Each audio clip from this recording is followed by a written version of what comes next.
what we say that we find is when you get to know people in this kind of deaf conscious community, because people have authentic conversations about death and dying and feelings and emotions and like really raw stuff, they become really dependable people because Mm. they're kind of authentic people because you Yeah. get to know all parts of them in a way over time. So the friendships and relationships really go really deep. It feels like you really are there for each other, if that makes sense. Yeah. Yeah. So I feel that that is really valuable, I guess, for me. That, again, I'm not holding everything. It's like we're all holding each other somehow. We all are gonna die. We all are gonna die. We all are gonna die. We all are gonna die. Why don't we help each other prepare for it? Without death, there could not be life. I'm talking about end of life conversations, conversations about the end of life. Death and dying, grief and loss, conversations about the end of life. Welcome, friends. On this episode, we're speaking with Jennie Banks. Jennie is the creative director of Death Dancer, which is based in Olympia, Washington, not too far from me. Death Dancer creates creative and sacred spaces, hosting arts and cultural events and group activities, we'll talk about more, relating to death, dying, loss, and living, just for the purpose of fostering community in the Puget Sound, the South Puget Sound area in Washington State. That's where Olympia rests in our area here, South Puget Sound, South Salish Sea, if you will. Yes. Jennie founded Death Dancer after a personal illness experience and after being faced with her own mortality. She conducted interviews with death professionals, which inspired an art exhibit about death and grief at the Fall Olympia Arts Walk in October of 2024. Since then, Death Dancer has developed and hosted a wide range of events and workshops in the area and has grown beyond Jennie and into a unique community of death-conscious people within the Olympia area. Thank you so much for being with us, Jennie. Thank you. Yes. Thank you for So, inviting. so great to have you. I'm glad you're here. Why don't we start? We like to begin by asking when you first became aware of death. It always seems like a good way to start because people sort of tell us more about who they are and how they got here, right? Right. Yeah. I always feel like the older we get, the longer that story is. Yeah. Maybe if that makes sense. So yeah, so I'm from England originally. I've been in America 10 years, and now America is my home.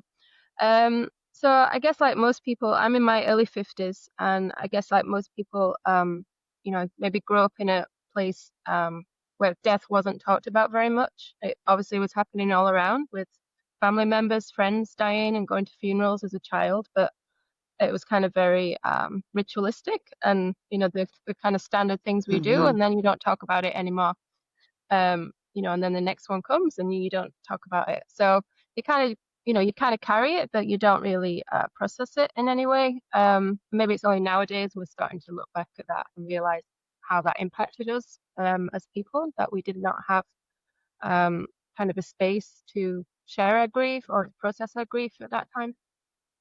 So for me, I would say looking back, I was very conscious of that. I was very aware that that was going on around me, and very aware that there was no conversation around it. And then when I was in my late 20s, I was a Buddhist nun, and my step nephew was dying of cancer. He was 26 years old, and he had a very sudden diagnosis, and it all happened very quickly.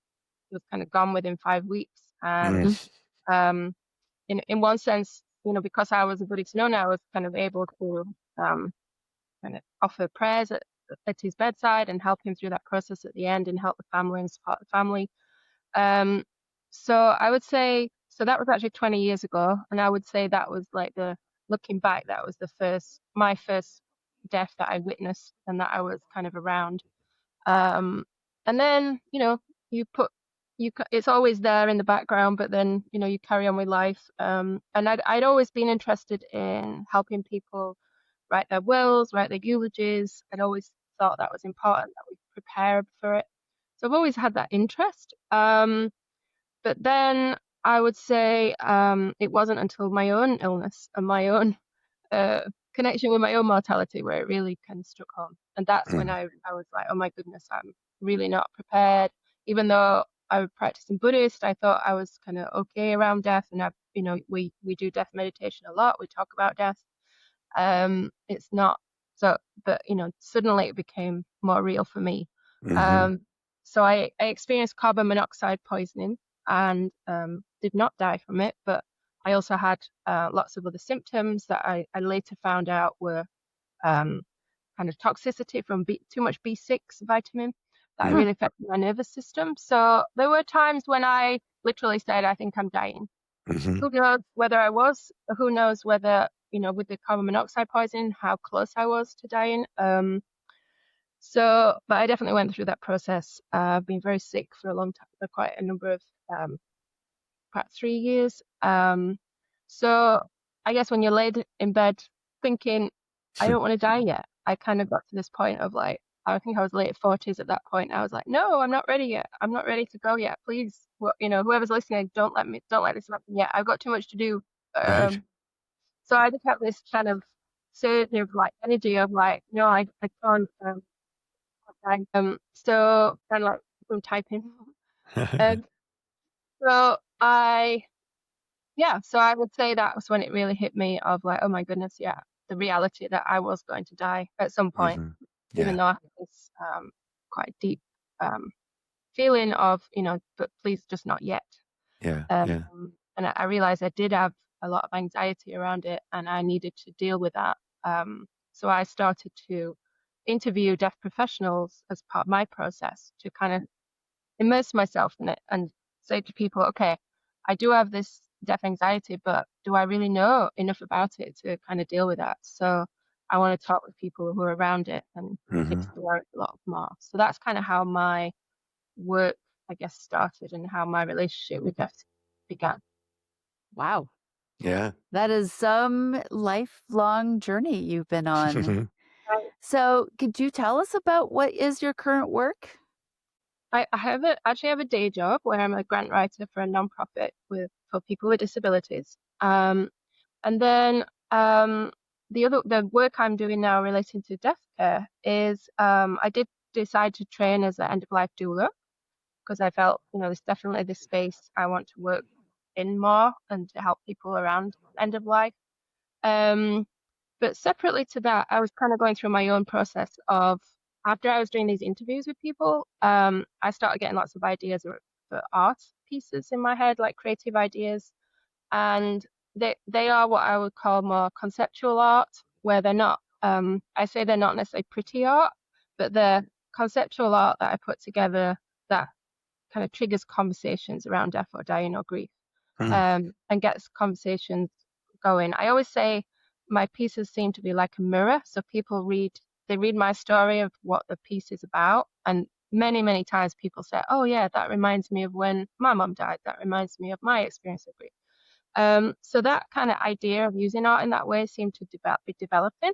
So then someone said to me, hey, do you know, you can show your art at the Arts Walk in Olympia. So this was last year. And then someone else said, hey, do you know there's a new grant at the city they're going to be doing for arts and culture and public programming?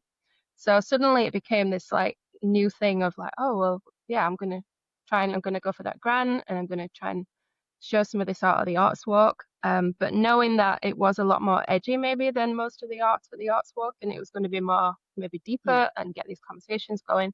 So it was a little bit of an experiment.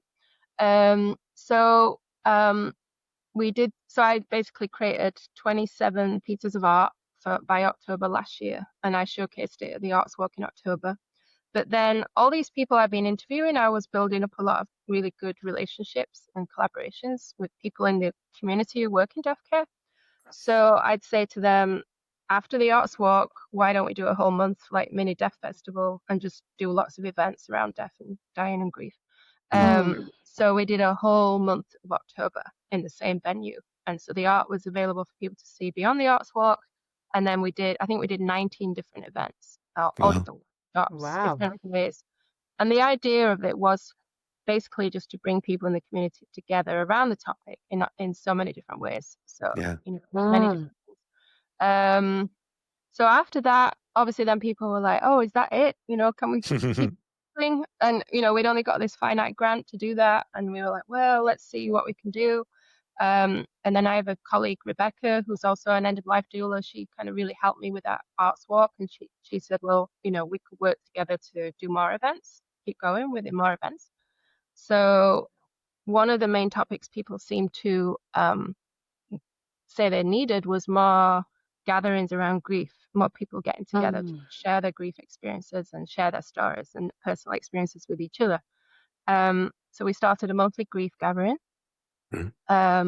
Initially, it started in the Christmas, New Year period as a way to get people together or on their own at the holidays, or maybe strongly missing their person around those holiday times. And it kind of grew from that. We're like, let's see how it goes, and people responded well, and we said, okay, well, let's just keep going. Then let's find other venues and do this once a month. And so we just kept doing that, and we ended up developing a format of where we do a meditation at the beginning. Different kind of meditations, but something that's more contemplative and kind of going a bit more deeper with some of these concepts. And then we go around the circle, but we focus on a certain topic. So we don't make it a general, come and tell us how you're feeling today. We try and focus it and really talk about certain topics around grief from your experience. So it becomes like a shared collective wisdom. So we're listening to each other and we're saying, oh yeah, though, relating to that topic, this is my experience of my grief. And we find that really kind of transforms the energy, and people really get a lot out of listening to each other's experiences and realizing, they're not alone, and they're not the only one who's lost someone, and they're not the only one going through this process. So that's been really powerful. And then at the end of each session, we spend 30 minutes at the end doing some somatic work, some art. So we either do drawing or writing a poem. So the idea is that they process and they kind of don't leave with it all in the body. We do something so that they kind of get it out onto the piece of paper, and then we share that, and then, we kind of released from that. Wow. Then we started doing Death Stories open mic. So people started to say, oh, well, the grief gathering is very intimate, but, I'm not really ready to tell my story. I don't want to share my story in a small group. So we're like, well, okay, let's start an open mic at a different venue. And at that one, it's very public. It's literally got a little stage in a venue in Olympia. And people have 10 minutes to tell their story. And you can just come and listen. If you're not ready to share, you just listen to other stories. And we kind of get through maybe about 6 or 7 stories on that evening. And obviously for many people, it's helpful to tell their story and be heard and be listened to, and witnessing their grief and witnessing their experience. And actually we find it hard to stop people at 10 minutes because it feels like people have not had the arena or space to tell their story, and suddenly we're here saying, please tell us your story. And they're like, I can't fit it all in 10 minutes, so many layers to each story around end of life or grief. So we finally come back each time and tell a different part of their story. It builds and people get to know each other's stories deeper. So we did that, and then we started doing some events at the cemetery. So we started doing art workshops at the cemetery. So that was just to get people out in the cemetery and, again, more familiar, being around death in a different way, be more comfortable to talk about it. And then the arts walk developed where everyone's like, okay, are you going to do arts walk again this year? And I've been so busy with all these other events that my own art practice was a little bit on the back burner. And I was like, well, I've got lots of ideas, but I've not got as much time to make that many this time. And then somebody came up with an idea, well, why don't we invite other artists to, share their process? So I just put out that call, like, call in all artists. Does anybody want to show their art around death, dying, or grief? And what happened was, this was like a year ago, almost a year ago, I put that out. And then slowly people started, contacting me and saying, oh, I've heard, I'm an artist and I've got some work. And then it just built and built, obviously. And then word of mouth got out. And then I'd just be at something and then they'd be like, oh, I heard you're doing a arts walk. I've already made pieces about my grief process. So now we've got, I would say, over 30 artists in this kind of class. Wow. Right. And so that's coming up here in October again, right? You said? Yeah, so the Yeah. 3rd and 4th of October in Olympia as part of their biannual arts walk. And then we're also going to do some extra events the day after in the same Nice. venue. So we're renting it for like the whole week. Wow. So you guys are just putting together a whole vast experience, many, many different ways to approach this. I appreciate that so much. That's so needed. So, yeah, so thank you for that work. So what do you find are your biggest challenges with this work? Yeah, it's interesting because I guess I feel like, there is definitely a more openness now. People are starting to talk about it more. There's definitely that in general. And, more people are saying, oh, I feel called to be an end of life doula, and more people are doing the training, and, there's more training available. But at the same time, I feel like people are still kind of nervous to dip their toe in. They act like day-to-day people, it's still like a big thing for them to start having that conversation. So I think I don't know if it is a challenge, but I feel constantly we're having to remind people like it's okay, it's okay, it's okay to talk about your story. You're allowed to share your emotions, you're allowed to share your grief story. So we're constantly thinking of ways to do that, just so people. I think them also witnessing other people doing it, that it has some kind of symbiosis, and they see that and they're like, oh, okay, that seems okay, I can do this, and then next time, they'll chip in. But I think for me, a challenge, I guess, and this is just part of my process, is I'm not a trained grief therapist. Mm-hmm. So it's more like it feels more like we're doing it as like a peer support, like we're helping each other in community. Sure. So it's kind of a journey for all of us, because we're all bringing our griefs to the table, and we're all saying, okay, well, this is my process, and Right. for me, I'm using art a lot in my process, and but I'm kind of so it's more about the challenge of remaining open to what other people's experiences are as we go, and like listening to what they need and what they're saying, how that might work for them or not. And I would say, and this is not necessarily my challenge or our challenge, but just a phenomenon in the world, there is a lot of grief out there. Yeah. People are carrying so much grief, and not just about someone they've lost, but about all sorts of things in our life, That's the right. grief that we carry.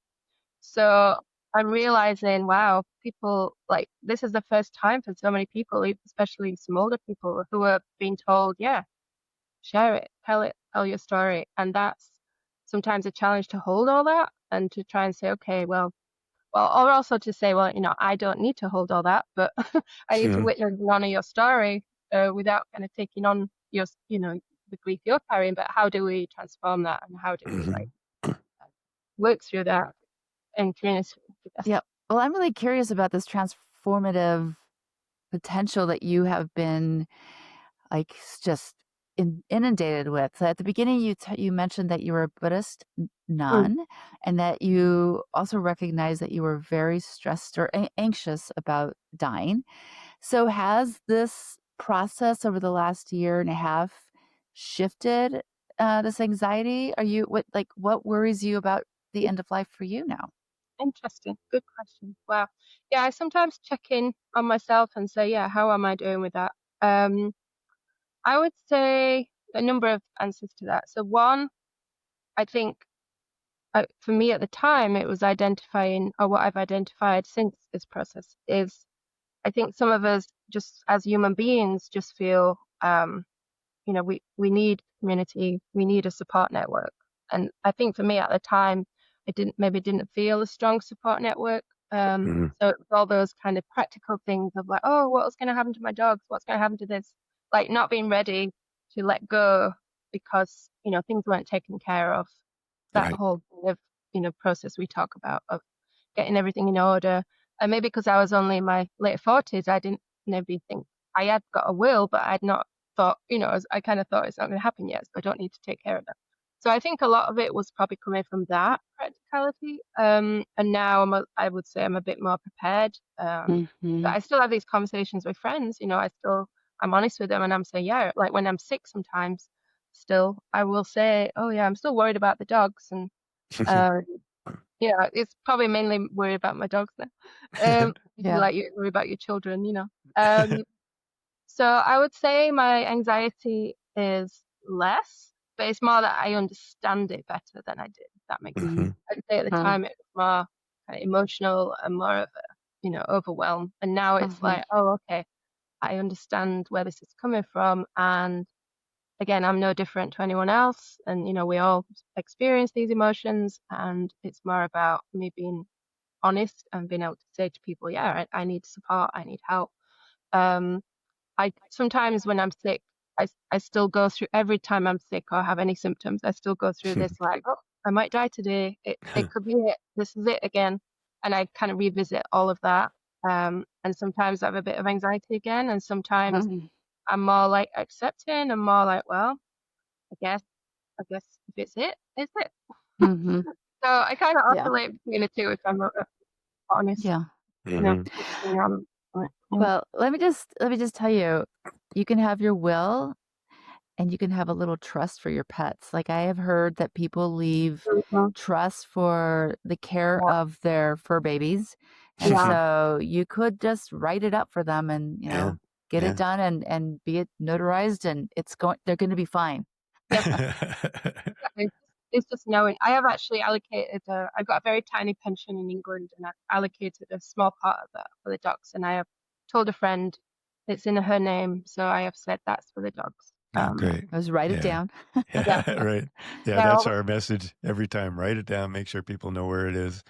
Yeah, I also appreciate what you said earlier about witnessing, but trying not to trying not to Right. carry other people's grief and that's Mhm. such an incredible and Mhm. wonderful and valuable service to do for anybody to do for anybody else, but specifically to have made that your life's work in a way. We really appreciate that people like you are out there doing this work. It's so important. So thanks for bringing that up. I think that's for folks, especially folks in the audience who are we're starting to feel like they want to do this work maybe, or that they already do it just because they're humans. Just to be able to be in that place of witnessing, compassionate listening, but not let it become your weight, somehow be able to not have to hold it for other people. So very, very good and very important. Thanks. Reminder. Yeah.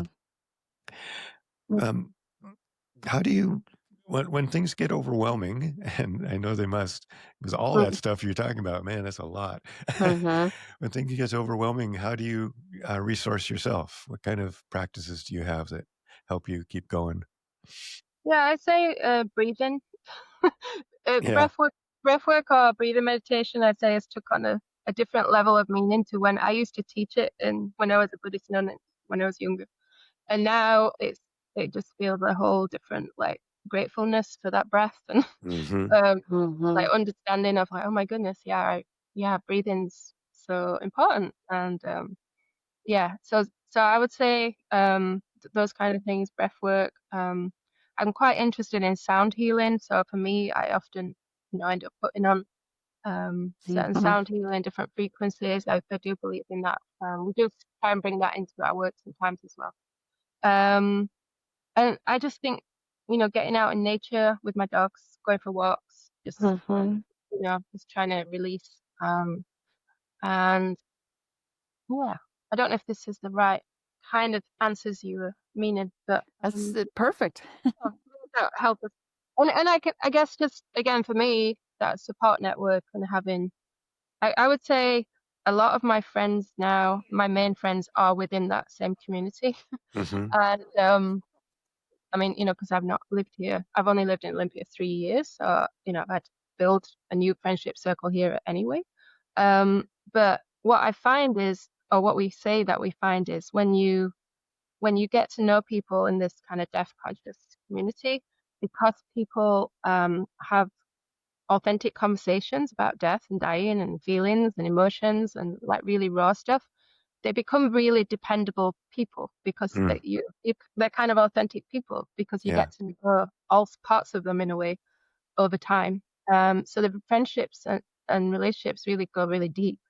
It feels like you really are there for each other, if that makes sense. Yeah. So I feel that is really valuable, I guess, for me. That, again, I'm not holding everything. It's like we're all holding each other somehow. And I think that trusting in that authenticness, it just means that, if I do get overwhelmed or I do need support, it's like I can have those honest conversations with those people. Oh, that's Yeah. great. Yeah. Yeah. The community becomes really important in this work for sure. Mhm. And Well, of course, getting into nature. Nature's our other Right. community.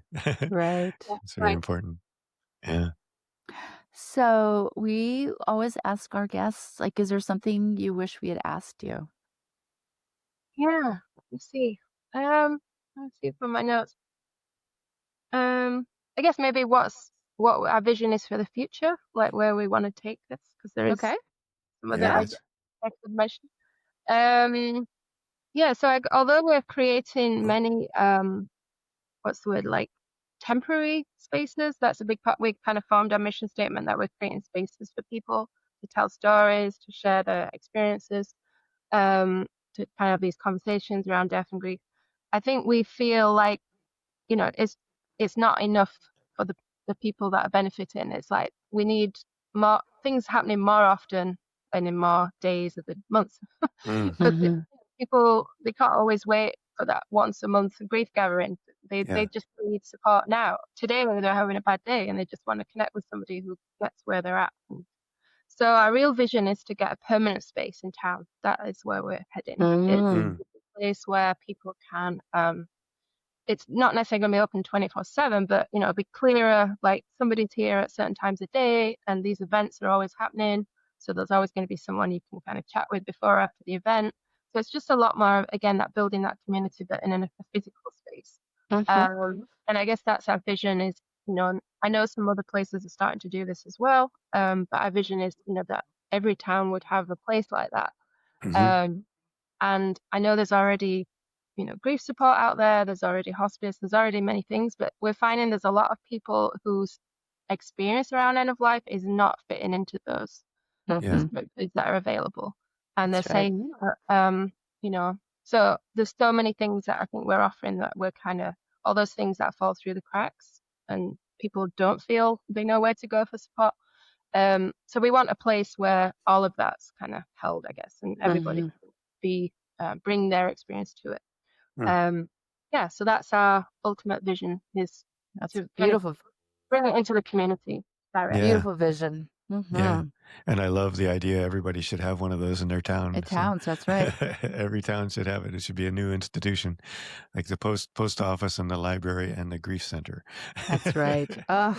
Exactly. Yes, I think I kind of see it. I think in 50 years time or 100 years time, it's doable. I think Hmm. it's doable. I think I can see our society having that, especially Western society. I just think we've lost touch with that, and Yeah, I think I can absolutely. see future humans being able to do that. I think Yeah, Mhm. that's yeah. my hope. I know some in Oregon and some in, I think there's some in Mhm. Colorado. And so, yeah, there are places where those things are starting to happen, like you said. And I think Yeah. you're So, right too, because, we do have a lot of deaths before us. Like, we have a very large part of our community who will be transitioning, Right. and more people will be kind of in that realm a lot more than we have hmm. been. Hmm. And Right. so there are going to be a lot of questions. There's going to be a lot of heartache. There's going to be a lot of what? And I want that grief center to be there. So that to Yeah. support all Yeah. those folk. Yeah, well, we've talked about grief and loss apply to so many other things too. Mhm. The grief for the planet, the grief for the democracy, you know, uh, so many things that people are grieving and feeling at a Mhm. loss and feeling, like they need support. So, yeah, I think Mhm. that would be a great service to have in every single town. I think we should Yeah. advocate for that. And the other That's thing that right. would be really cool would be if people like yourself who are already doing stuff like that could communicate, start getting connected and start share resources with each other and Mhm. share ideas with each other, help each other Yeah. build that community, that Yeah. extra community. Yeah. Yeah, And I think we cool. also want to do that with art. So we also hope that every town would have like an arts walk event with all their artists as well. So we're actually working on a documentary as well this year. But this Oh, one nice. to That's listen lovely. like that, so we can share that or inspire other people to do it. Because what we're finding as well is people have already made their art. There's only a few of those 30 in our arts walk that are starting from scratch or saying, "Oh yeah, I'll start making some art." majority of people have already been doing this for years and years and years, and they're just shocking to get off. So it's already out there. People are already doing this in the process. I just really want to promote that idea that, well, let's show it. Let's bring it out of your house and show other That's people right. they can have these conversations as well. Yeah, wonderful. That's right. Great. Well, thank you so much. Appreciate this. Has been a great conversation. We really appreciate you. You brought us a poem that you had written called "What If." So this poem I wrote for a grief gathering. I often say I feel like I download things, so a lot of the things kind of come through me, or I feel inspired about what we're going to do and what topics to say. So this really came through me as a poem. I think the night before the grief gathering, and it's a lot longer. And I kind of presented it more as a meditation, and I guided everybody through it as a guided meditation. But for this version for you, I just kind of shortened it. So it's called What If, and it's really about just some considerations about how we normally deal with grief, and like considering is there some other ways that we can relate to it that actually might not be ways we thought of before. Okay, so I will go ahead and read. Okay. So what if I wasn't meant to fight my grief? What if I was meant to feel my grief? What if I wasn't meant to move on from my grief? What if I was meant to keep my grief moving, changing, transforming? What if I wasn't meant to grieve alone, sat in my house, carrying all of these new emotions in my body? What if I was meant to grieve in community, with others, alongside others, recognizing and mirroring the emotions we all carry, the experiences we all share? What if I didn't need to carry my grief like a heavy load? What if I could allow myself to share my story with others, so I could put the load down and we can all deeply listen to each other? What if my grief wasn't a burden laid at my doorstep, or like a ton of bricks someone gave me to carry on my back? What if my grief is a gift someone passed to me to tend, to consider, to care for, a reminder of my love for them and the joys we shared together? What if I wasn't meant to get over my grief? What if I was meant to just sit with it, like sitting on a bench with a friend, a cup of tea in our hands, watching the sunset on a perfect blue sky day? What if my grief isn't a portal to my pain? What if my grief is a portal to my joy?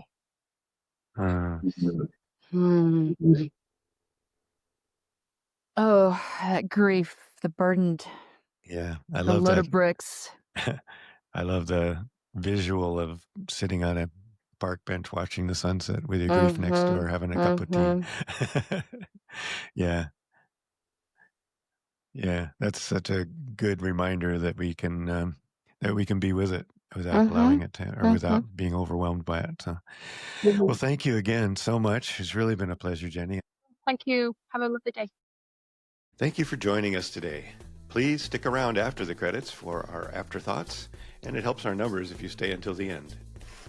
We want to thank my children, Nate, Vivian, Nina, and her fiance Asher, for the excellent opening song, and a special thanks to our awesome editor, Sam Zemke, who is also a guest on our podcast. You can listen to him on Season 4, Episode 5. Also, thank you to Charles Heaston, the composer of the original music you are listening to now. And of course, thanks to you, our audience, and all of our amazing guests. Please come back next week for another great episode.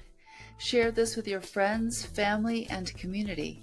We hope you will subscribe and follow us on YouTube, Facebook, Instagram, Blue Sky, and Substack. Each guest's additional information will be found in the podcast notes. And of course, if you have a good end-of-life story to share, please reach out. We are always eager to hear from you. Okay. Such a tender heart. Yeah. And my God, just like taking it and running with it, it's like, just here we are. Let's see what can we do? What else can we do? What else can we do? What else can we do? She has made a buffet of how to help all of us. It's so amazing. I kind of would love to go hear her open mic night. Like, it reminds me of The Moth. Yeah. Right? Like, oh, well, let's go here. Yeah. I really like that. Yeah. I hear more and more storytelling kind of, and they're all pretty much in that same format to just get up and tell your story in 10 minutes, but to be able to have it specifically, Distill it. created for that purpose. It's really, really beautiful. Well, once again, we are blessed. Thank you. All right. We'll see you again in a bit. A bit, yes. All right. Adios. Much love.